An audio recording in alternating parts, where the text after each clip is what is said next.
aujourd'hui, on se rencontre à l'occasion de ton jubilaire, 30 ans de carrière, et puis c'est un petit peu le moment de faire un petit point, de voir un petit peu quelles sont les choses que tu pourrais partager, nous raconter à ce sujet-là. Et puis je t'inviterai un petit peu à me parler de ton parcours du coup à la Fondation La Venoge sur ces dernières 30 années.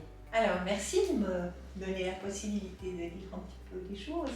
La première chose, mon parcours, il a débuté en 91, donc, sur l'appel de Madame Roulet, qui était la directrice à ce moment-là, qui avait parlé avec le cuisinier, Patrick. J'avais travaillé avec les deux et il savait que j'aimais bien l'animation. Donc, j'étais dans les soins à ce moment-là. Et puis, on m'a proposé de venir ici pour monter l'animation. Donc voilà, il n'y avait rien qui existait, quasiment rien. Il y avait 2 dames qui étaient là, qui venaient au moment de l'après-midi, et puis c'est tout. Donc la pionnière du service Ouais, d'animation. bah oui, mais c'était partout comme ça, il n'y avait pas encore grand-chose de vraiment établi. Alors j'ai commencé,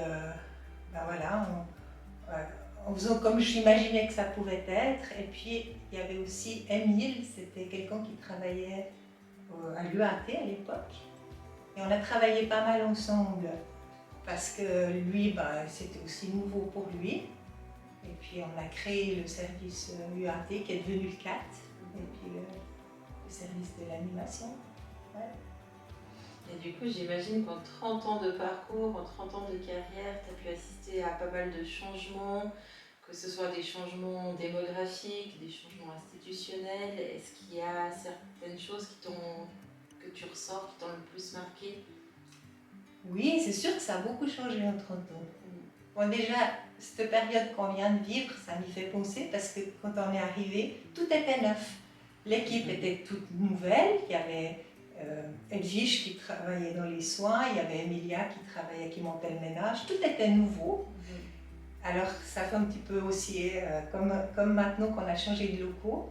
Les locaux, on a dû les aménager au fil du temps pour qu'ils soient le plus fonctionnels pour tout le monde.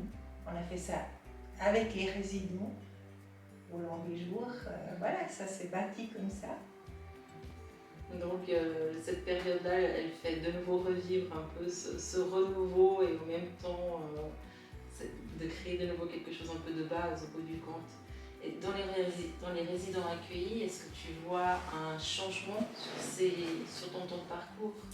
Oui, alors tout à fait. Les résidents d'alors, c'était des gens qui avaient encore plus de ressources, qui étaient... Pour eux, c'était possible de partir avec le bus, d'aller marcher, de faire beaucoup de choses. On avait beaucoup moins de chaises roulantes, par exemple. Et souvent, ils ont choisi aussi de venir à la Venoge parce que voilà, ils trouvaient que c'était bien le moment pour eux de rentrer dans une maison de retraite. Il y avait des compensations. En même temps, ils entraient, mais il y avait des compensations, c'était plus simple pour eux, la vie était plus simple à la Venoge. Je dis qu'à présent, j'ai l'impression que les gens qui arrivent, c'est suite à des hospitalisations ou de la maison, mais où les soins à domicile ne peuvent plus vraiment les aider. Et puis c'est vraiment la fin de parcours, que c'est plus dur pour eux à présent, il me semble, de pouvoir rentrer dans une maison comme la Venoge. C'est sûr que moins on a de ressources, moins on est autonome, plus difficile c'est aussi l'adaptation. Ouais. Je pense bien qu'effectivement en 30 ans, la population elle a dû changer même plusieurs fois par cycle. Et puis, si tu devais un petit peu te remémorer tes bons souvenirs à la Venoge, est-ce qu'il y en aurait un en particulier que tu serais d'accord de partager? Il y en a beaucoup.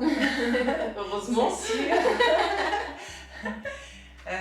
Je parlerai du four à pain parce que voilà, ça me suit ce four à pain.